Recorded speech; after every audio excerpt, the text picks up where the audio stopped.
દાહોદમાં ચેતર વસાવાએ અને આમ આદમી પાર્ટીએ એ જે ટ્રાઇબલ બેલ્ટ છે એમાં ખૂબ મહેનત કરી છે કે આમ આદમી પાર્ટી સક્રિય થાય અને થોડાક હદ અંશે ત્યાંથી બેઠકો લેવાનો પ્રયત્ન થઈ શકે એવો આમ આદમી પાર્ટી દ્વારા પ્રયત્ન કરવામાં આવ્યો હતો. અને હવે ત્યાં શું માહોલ ચાલી રહ્યો છે, સવારનો કેટલા ટકા મતદાન થયું છે, આ બધી જ વસ્તુઓને લઈ આપણી સાથે વાત કરવા જોડાઈ ચુક્યા છે આપણા સંવાદદાતા ધ્રુવભાઈ. ધ્રુવ ગોસ્વામી, તમારું ગુજરાત તકમાં સ્વાગત છે.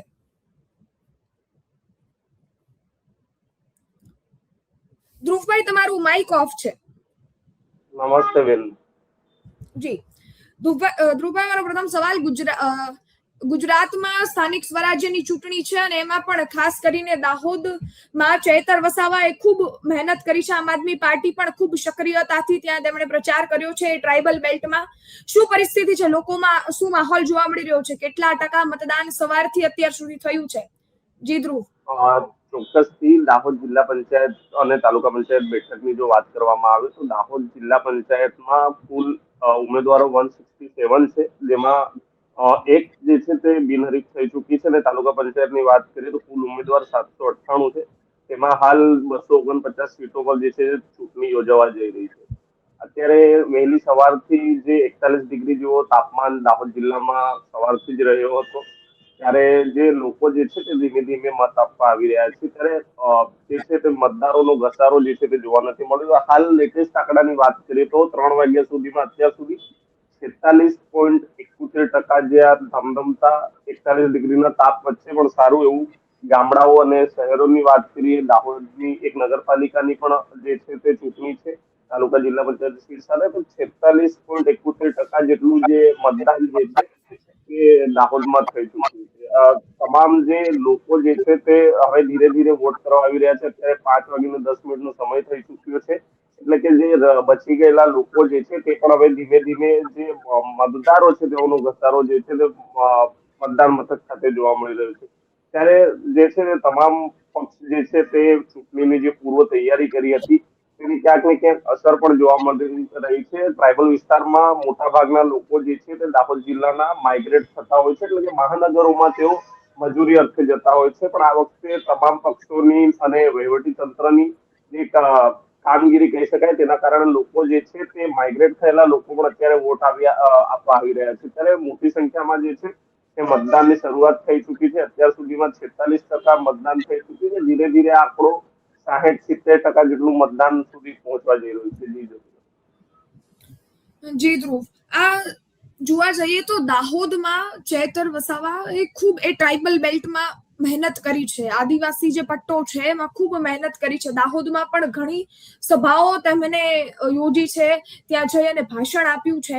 તો એ કેટલું ફરક પાડી શક્યું છે આમ આદમી પાર્ટી માટે, એ કેટલા મહદ અંશે સફળ રહી શકે છે? અને કાંઈ પણ દાહોદમાં આમ આદમી પાર્ટી તરફેણમાં કાંઈ પણ રિઝલ્ટ આવવાની શક્યતા ખરી? ચોક્કસથી આદિવાસી વિસ્તારમાં આમ આદમી પાર્ટીએ એડી ચોટીનો જે છે તે જોર લગાવ્યો હતો. તેવી જ રીતે દાહોદ જિલ્લામાં પણ આમ આદમી પાર્ટીએ સ્થાનિક સ્વરાજ્યની ચૂંટણી પહેલા, એટલે કે 6-7 મહિના પહેલા જે છે તે એડી ચોટીનો જોર લગાવીને જે છે તે સભાઓ ગજવી હતી. સૌથી પહેલી સભા, સૌથી મોટી સભા અરવિંદ કેજરીવાલ લીમખેડા આવ્યા હતા. દાહોદ જિલ્લાના જે સાંસદ છે જસવંતસિંહ બાબોર, તેઓના જ ગઢમાં જે છે તે અરવિંદ કેજરીવાલ અને પંજાબના મુખ્યમંત્રી ભગવત માને સભા ગજવી હતી. આમ આદમી પાર્ટીના રાજ્યના અને જે કેન્દ્રના નેતાઓ કહી શકાય તેઓ પણ અહીંયા આવ્યા હતા. ત્યારે મોટી સંખ્યામાં લોકોની જે છે તે જનમતની તેમાં જોવા મળી હતી. પણ જયારે સ્થાનિક સ્વરાજ્યની ચૂંટણીનું જે છે તે જાહેરનામું બહાર પડ્યું, ત્યારબાદ આમ આદમી પાર્ટીને દાહોદ જિલ્લામાં જે છે તે ચૂંટણી લડવા માટે લોકો પણ નથી મળી રહ્યા હોય તેવું લાગી રહ્યું છે.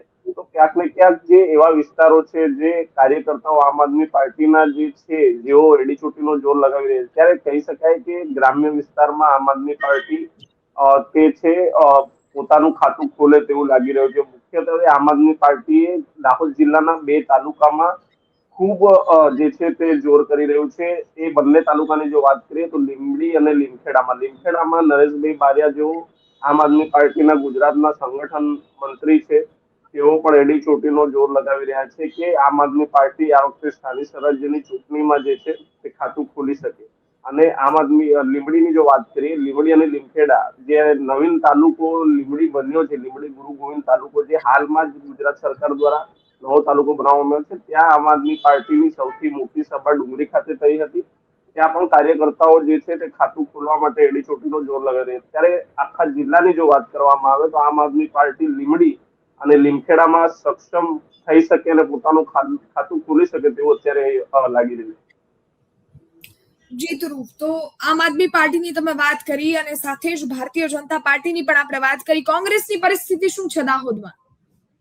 ચોક્કસથી કોંગ્રેસની પરિસ્થિતિ કંઈક એ પ્રકારની થઈ ચૂકી છે કે ક્યાંક ને ત્રીજો પક્ષ આવવાના કારણે લોકો જે છે તે કોંગ્રેસને ભૂલતા જઈ રહ્યા છે. અત્યાર સુધી અમે ગ્રાઉન્ડ વર્ક કરી રહ્યા છીએ, આટલું અમે જે છે તે ગ્રાઉન્ડ પર પત્રકારિત્વ તરીકે ફરી રહ્યા છે, ત્યારે અમને કોઈ પણ જગ્યાએ કોંગ્રેસની સભાઓ જે છે તે એટલી ખાસ મોટા પ્રમાણમાં જોવા નથી મળી રહી. કોઈ પણ મોટા રાજકીય નેતા જે છે તે દાહોદ જિલ્લામાં આવ્યા હોય અને તેમને કોઈ સભા કરી હોય તેવું પણ અમને જોવા નથી મળ્યું. ત્યારે કોંગ્રેસની થોડીક સ્થિતિ આદિવાસી વિસ્તારમાં કથળતી જઈ રહી. જ્યારે એક સમય હતો કે દાહોદ જિલ્લો કોંગ્રેસનો ગઢ માનવામાં આવતો હતો.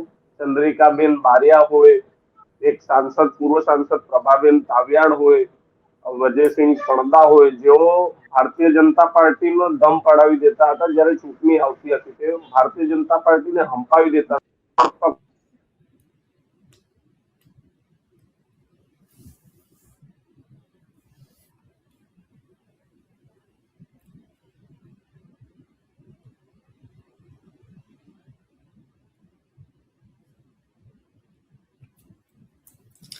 આપણે સાંભળ્યું અમારા સંવાદદાતાએ શું વાત કરી. દાહોદમાં આમ આદમી પાર્ટીએ ખૂબ મહેનત તો કરી જ છે, એડી ચોટીનું જોર પણ લગાવ્યું છે. અરવિંદ કેજરીવાલ, ચેતર વસાવા બધા ત્યાં ગયા પણ છે ને ટ્રાઇબલ બેલ્ટમાં આદિવાસી સમાજ છે એ વિસ્તાર છે એમાં પ્રયત્ન તો કર્યો છે કે આમ આદમી પાર્ટી એ ગ્રામ્ય વિસ્તારો છે એમાં ઊભી થઈ શકે અને ત્યાં એમની અમુક મહદ અંશે એમની જે આ જેટલી પણ એ લોકોએ સભાઓ કરી છે એ સફળ થાય એવા પ્રયત્નો આમ આદમી પાર્ટી દ્વારા તો કરવામાં આવ્યા છે. પરંતુ તમે એ પણ સાંભળ્યું, આપણે એ પણ વાત કરી કે કોંગ્રેસ છે એ ક્યાંક હવે ત્યાં ખતમ થતી હોય એવું દેખાઈ રહ્યું છે. કોંગ્રેસના કોઈ એવા નેતાઓ, એવા ચહેરાઓ નથી દાહોદમાં જે કોંગ્રેસ માટે ઉભા રહે અને ખૂબ એક્ટિવલી લડે. સાથે ભારતીય જનતા પાર્ટીમાં પણ હાલ જોવા જઈએ તો લોકોમાં ક્યાંક સંતોષ પણ છે અને એવી આશા પણ રાખી રહ્યા છે કે વિકાસના કામ થશે. પરંતુ ઘણા વિસ્તારો એવા છે, ઘણા લોકો પણ એવા છે જેમાં અસંતોષ છે અને તે ઘણા લોકો બદલાવ પણ ચાહે છે. આમ આદમી પાર્ટી અને ભારતીય જનતા પાર્ટી, કોંગ્રેસે બધાએ પૂરતો પ્રયત્ન તો કર્યો જ છે.